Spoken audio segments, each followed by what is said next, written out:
நேத்தைக்கு ஜாக்டோஜியை வந்து இது இப்போ ஓல்டு பென்ஷன் கொண்டு வரணும், நாங்கள் அதே ஜாக்டோஜியா இவர் கொண்டு வந்த பென்ஷன் ஸ்கீம் நல்லதுன்னு பாராட்டு விழா நடத்துகிற அளவுக்கு இருந்தவங்க இப்பொழுது திமுகவால் தூண்டப்பட்டு நேத்தைக்கு இன்னைக்கு 2 நாளாக ஓல்டு பென்ஷன் ஸ்கீம் வேணும்னு சொல்றாங்க.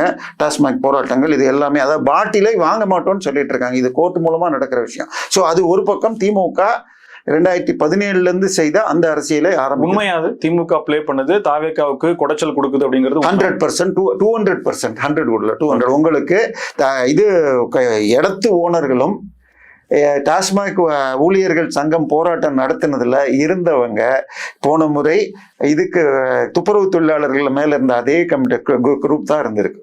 ஸோ அவங்கள விலைக்கு இங்க வாங்கிட்டாங்க.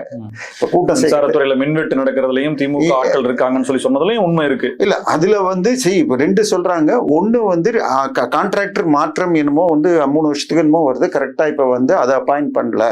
ஸோ அது இனிமே மே மாசம் வராத மாதிரி பாத்துக்கணும்னு சொல்றாங்க.